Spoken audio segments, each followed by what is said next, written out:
Holy crap!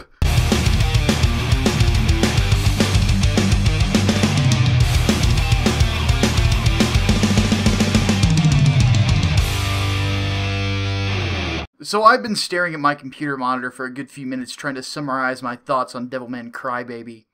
First off, if you want some background on my history with this series, pause this video and open the Things I Love Devilman vid in another tab so you can get my thoughts on it.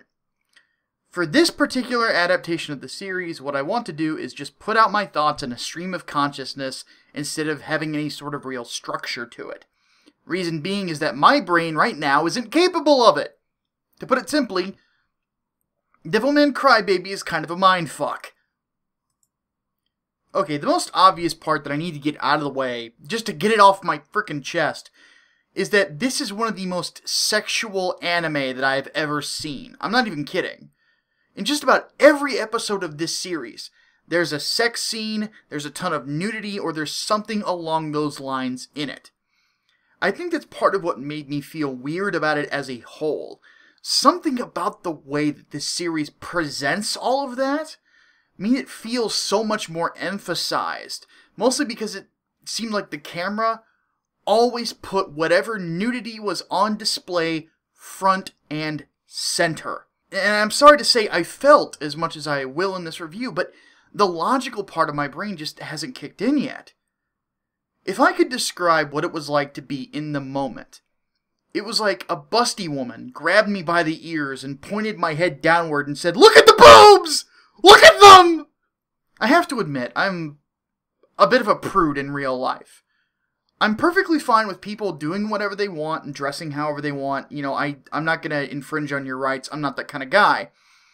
But when it comes to my own behavior, I have a sense of honor and respect when it comes to women. And when it comes to sexuality, or at least as best I can. I've tried to perfect this bit of like an eye bounce thing, so I don't find myself in a position where I'm staring at a woman's butt like I'm hypnotized or something. And this series just would not allow me to look away from it, and God, it just does not let up on the sexual nature that it wants to inject into the story at all. And I don't feel like it uses nudity like Go Nagai originally did, because there's different ways to use nudity in art. The more common way is to show a sense of vulnerability. You know, if you have ever watched the actor's commentary rather, on Hellboy, you know the scene where he's talking to Liz in the first movie, and he's shirtless in his father's library? Ron Perlman fought for the shirtless part of it for the sake of vulnerability. Yeah, and Go Nagai did that a lot. And he also tried to do it to kind of make things feel a little surreal as well. And, you know, depending on how he used it, like with the character of Serene, that she looks this awkward mix of a human and a bird, and part of the reason she feels that way is because you can see her breasts. This did not do it that way. This whole thing came across as awkward titillation. And the in-your-face nature of it, just shoving it right center of the camera. It's like the director basically is trying to stimulate your loins constantly. And I felt like that was a departure from Go Nagai so much that I don't really think I like that. But that's just me personally. That's a statement of taste, not really a statement of, you know, critical evaluation. Now I guess I can talk about the story itself, now that I've got that off my chest, though. This is basically a modern take on the Devilman story. The hoodlums from the original story are now hip-hop heads. Miki Mikamura is not so much of a tomboy anymore as she is just an athlete. She's much more feminine in this story than she was in the original. She's not overtly sexual like she was in the original. She's much more reserved as well. Much more of the girl next door type than the horny tomboy, I guess you could say. What's switched up is Akira, instead of becoming super manly like he does in the original, he's more or less a teenage boy dialed to 11, including constantly being super horny, to the point where it's hard for him to control it. I don't know if you or anyone in the audience, I know I can speak to this, is, have over-the-top sex drive. That's kind of how I felt when I was younger. Like, this is that dialed to 11. Oh, another thing to mention is that Miki in this part is part white as well. Or part European, I guess, or whatever. Her dad is also a Christian now, and the family is Christian as well. And that's focused a bit more on the story, and her family gets a little bit more development in this as well. In a weird way, though, the changes work with what the director was going for within the story itself. Devilman has always been a work that is going to tug at your heartstrings. Thing is, the director packs 5 volumes of a manga into 10 20-minute episodes. Every minute has to screw with your head. It has to. It doesn't have time to do anything else. And he does accomplish that on so many levels, and he makes the changes that he does to make sure that the story drips with emotion. The original Devilman manga plays with your heart slowly. It's like emotional foreplay. This anime is like dating a woman who constantly wants to tear your clothes off and skip straight to the bed. Fuck, you know what? This is strange for me because this anime has put sex and emotion on my brain and it's making me hard to think straight. Give me a minute.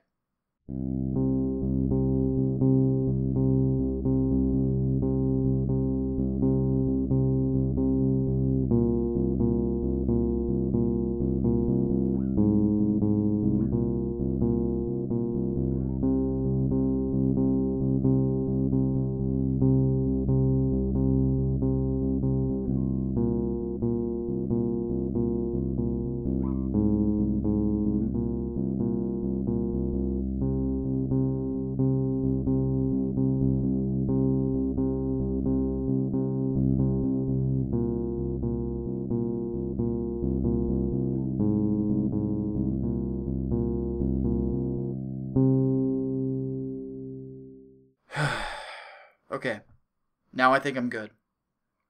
So I have to say, Devilman Crybaby as a series is good.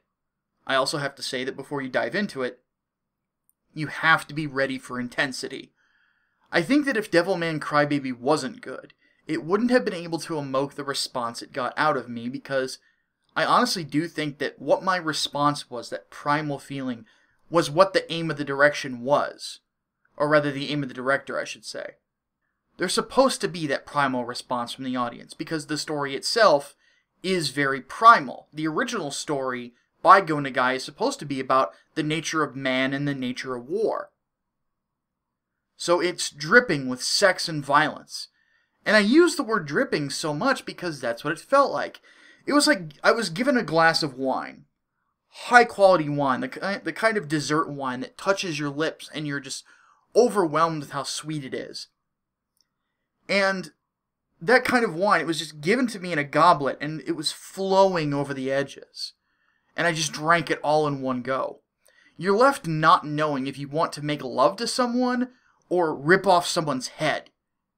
Or maybe both at the same time, I don't know. And that's what's so crazy about it. As for the technical stuff, the music wasn't my thing, but that's probably because I'm not Japanese, or I'm just not big into techno stuff. But it did fit the tempo of the story, though.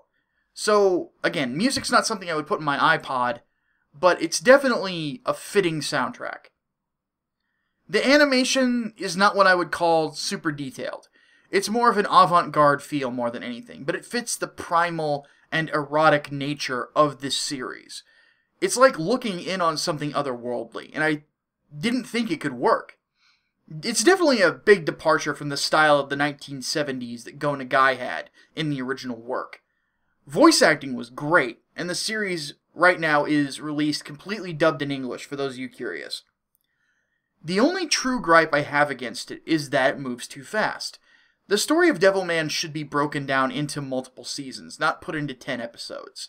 There's too much world building that's in the original manga that just gets skipped over here. And thus the audience isn't given the chance to really ease into things. Like I said earlier, and I hate that I'm using so many sexual metaphors, but get ready for rough loving or don't come into the bedroom. God, fuck. I'm just going to close this out. I'm sorry.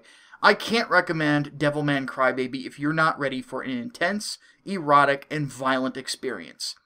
If that's not what you're looking for, don't come into this series at all. Leave it be, and just read the original manga instead if you're interested in Devilman.